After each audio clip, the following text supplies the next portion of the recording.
Hello student, आपका अपने channel में एक बार फिर से हार्दिक स्वागत है। तो आज हम कक्षा छठी अध्याय विद्युत और परिपथ के बारे में बहुविकल्पी क्वेश्चन आंसर करने जा रहे हैं। तो प्यारे बच्चों, ये वीडियो आपके लिए काफ़ी फायदेमंद होने वाली है, तो इसलिए इस वीडियो को शुरू से अंत तक जरूर देखिएगा। तो चलो स्टार्ट करते हैं आज की वीडियो। तो हमारा फर्स्ट जो क्वेश्चन है वो क्या है कि विद्युत घंटी में विद्युत चुंबक होता है।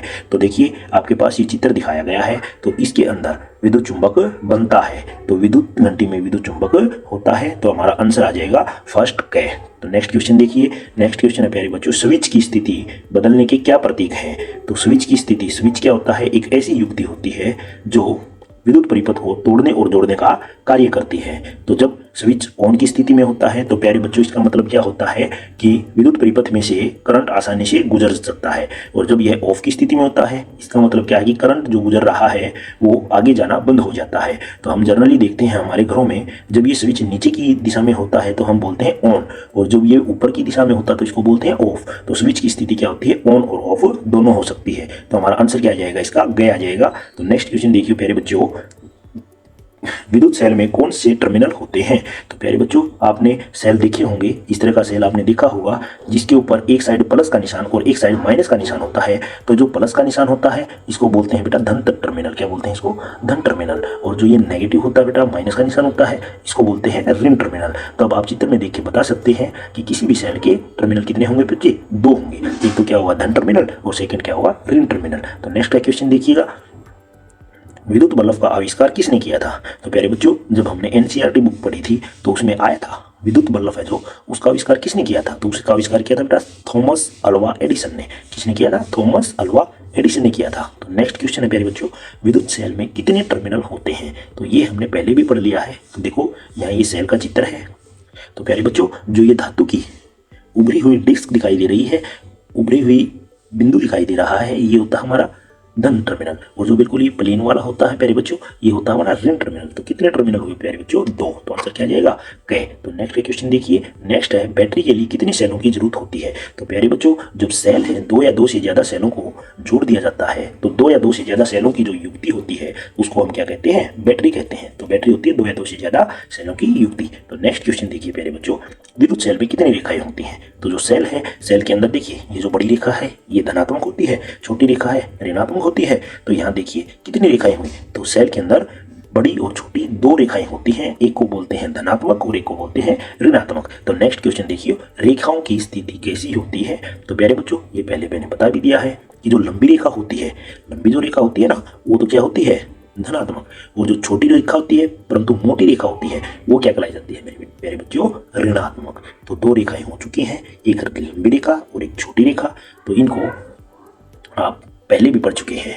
कुछ बैटरी युक्तियों के नाम लिखिए। यानी प्यारे बच्चों, हमने वो चीजें बतानी है, वो बिजली से चलने वाली चीजें बतानी है जिनमें सेलों का भी प्रयोग होता है।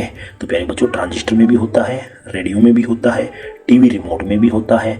तो सेल हमारे क्या आएंगे, सभी ट्रांजिस्टर, रेडियो, टेलीविजन, रिमोट के अंदर होता है। और तुम्हारे को ये पता है, जिसमें दो या दो से ज्यादा सेल डाल दिए जाते हैं तो प्यारे बच्चों उनको बोलते हैं हम बैटरी। तो नेक्स्ट क्वेश्चन है हमारा, बैटरी किसे कहते हैं। तो बैटरी क्या होगी, तो चित्र में दिखा रखा है बैटरी। और तुम्हारे को ये भी पता है कि बैटरी के अंदर दो या दो से ज्यादा सेलें भी डाले जाते हैं, तो क्या जाएगा, दो या दो से अधिक सेलों का संयोजन। तो नेक्स्ट का क्वेश्चन देखिएगा। नेक्स्ट क्वेश्चन हमारा, बल्ब दीप्त कब होता है। तो बल्ब कब दीप्त होता है, जब उसके अंदर से विद्युत धारा गुजारी जाती है, जब उसके अंदर से विद्युत धारा प्रभावित की जाती है। तो यहाँ चित्र में दिखा रखा है कि बल्ब दीप्त हो रहा है क्योंकि इसके अंदर से करंट गुजर गया है। नेक्स्ट क्वेश्चन देखिए, सेलों को संयोजित कैसे किया जाता है। धन टर्मिनल को ऋण टर्मिनल से जोड़ के, ऋण टर्मिनल को धन से जोड़ के, धन टर्मिनल को धन टर्मिनल से और ऋण टर्मिनल को ऋण टर्मिनल से। तो सेलों को कैसे जोड़ा जाता है मेरे प्यारे बच्चों, चित्र में देखो, चित्र में देख के आप बता सकते हो तो कैसे जोड़ा गया है। ये देखिए धन टर्मिनल, ये ऋण टर्मिनल, ये क्या है ऋण टर्मिनल, ये क्या है धन टर्मिनल। उसके बाद क्या है, इसको ये हमारा धन टर्मिनल, ये हमारा ऋण टर्मिनल, ये हमारा धन टर्मिनल, ये हमारा ऋण टर्मिनल। तो प्यारे बच्चों, इसमें कैसे देखो, ये इसको इसके साथ जोड़ रखा है, इसको इसके साथ जोड़ रखा है, इसको इसके साथ जोड़ रखा है, ऐसे। तो कैसे जोड़ रखा है, प्लस को माइनस के साथ, यानी धन टर्मिनल को ऋण टर्मिनल के साथ जोड़ा गया है। तो नेक्स्ट क्वेश्चन देखिए, सेलों में कौन सा चिन्ह अंकित होता है। तो आप सेल को ध्यान से देखिए, सेलों में कौन कौन से चिन्ह अंकित हैं, माइनस, प्लस। प्लस वाले को बोलते हैं धनात्मक, माइनस वाले को बोलते हैं ऋणात्मक। तो ऑप्शन क्या होगा हमारा गए। तो नेक्स्ट क्वेश्चन देखिए, तापीय प्रभाव किसे कहते हैं। तो तापीय प्रभाव का मतलब होता है जब किसी भी बिजली से चलने वाले उपकरण में से जब विद्युत धारा करंट गुजारा जाता है तो वो गर्म हो जाता है, और गर्म होकर वो अपना प्रभाव छोड़ता है, वही क्या कहलाया जाता है, तापीय प्रभाव। तो तापीय प्रभाव में क्या होगा प्यारे बच्चों, विद्युत धारा का प्रभावित होना बिल्कुल सही आंसर होगा। नेक्स्ट क्वेश्चन देखिए, बल्ब फ्यूज कैसे होता है। जब बल्ब फ्यूज होता है तो इसके अंदर का जो ये तंतु होता है ना, स्प्रिंग सा होता है, ये टूट जाता है, और जब ये टूट जाता है तो उसको हमको बोलते हैं बल्ब फ्यूज हो चुका है। नेक्स्ट क्वेश्चन है, फिलामेंट किसे कहते हैं। वही बात आ गई है यहाँ भी। देखिए बल्ब के अंदर जो ये स्प्रिंग सा दिखाई दे रहा है ना, इसी स्प्रिंग को क्या बोलते हैं हम, फिलामेंट। तो बल्ब में एक जो पतला तार होता है इसको क्या बोलते हैं, फिलामेंट। नेक्स्ट क्वेश्चन है, जब किसी फ्यूज में से किसी निश्चित सीमा से अधिक विद्युत धारा प्रभावित होती है तो पिघलकर टूट जाता है। बिल्कुल टूट जाता है, क्योंकि जब निश्चित धारा से निश्चित सीमा से ज्यादा अगर विद्युत करंट गुजारा जाएगा तो वो पिघल जाएगा, जल जाएगा। तो बिल्कुल सही बात है। नेक्स्ट क्वेश्चन देखिए, अत्यधिक धारा प्रभावित होने का क्या कारण हो सकता है। तो क्या कारण हो सकता है, एक ही सॉकेट में कई युक्तियों का समायोजन। बिल्कुल सही है, क्योंकि जब एक ही सॉकेट में कई उपकरण हम अगर लगाएंगे तो ज़्यादा लोड होने के कारण जो फ्यूज जल सकता है, परिपथ टूट सकता है, विद्युत रोधन के हटने के कारण भी हो सकता है। तो उपयुक्त सभी हमारे आंसर आ जाएंगे। तो नेक्स्ट क्वेश्चन देखिए, तो नेक्स्ट क्वेश्चन जो है प्यारे बच्चों वो है, किसी तार की ऊष्मा का परिणाम किस पर निर्भर करता है। भाई वो तार कितना मोटा है, कितना लंबा है, दोनों के ऊपर वो निर्भर करेगा। तो ये क्वेश्चन के अंदर दे रखा है, लंबाई और मोटाई दोनों पर निर्भर करता है। विद्युत धारा का प्रयोग कहाँ किया जाता है। तो प्यारे बच्चों विद्युत धारा का प्रयोग हम चुंबक के अंदर भी करते हैं, विद्युत उपकरण को चलाने में भी करते हैं। तो ऑप्शन क्या आ जाएगा हमारा, गए। नेक्स्ट क्वेश्चन देखिए, फ्यूज क्या है। इस तरह की फ्यूज आपने अपने घरों में देखे होंगे, ठीक है। तो फ्यूज एक ऐसी युक्ति होती है जो अगर निश्चित सीमा से ज्यादा करंट अगर परिपथ में से गुजर जाए तो उस दौरान ये जो फ्यूज है, फ्यूज के अंदर जो तार होता है वो टूट जाता है, और जो विद्युत धारा आगे जाने से रुक जाती है। तो जो हमारे विद्युत उपकरण होते हैं वो जलने से बच जाते हैं। तो एक क्या है, एक सुरक्षा युक्ति हुई ना। तो ये क्या जाएगी, सुरक्षा युक्ति। नेक्स्ट क्या है, नेक्स्ट क्वेश्चन है, विद्युत सेल के प्रतीक में लंबी रेखा उसके कौन से टर्मिनल को निरूपित करती है। तो लंबी रेखा किसको निरूपित करती है प्यारे बच्चों, लंबी रेखा निरूपित करती है हमारे धन टर्मिनल को। तो क्या जाएगा, धन टर्मिनल। तो नेक्स्ट जो क्वेश्चन है, नेक्स्ट क्वेश्चन देखिए, नेक्स्ट क्वेश्चन है प्यारे बच्चों, विद्युत चुंबक चुंबकीय पदार्थों को आकर्षित करता है। यस, बिल्कुल सही बात है, जो विद्युत चुंबक है वो चुंबकीय पदार्थों को आकर्षित करता है। नेक्स्ट क्वेश्चन है, विद्युत चुंबक किसे कहते हैं।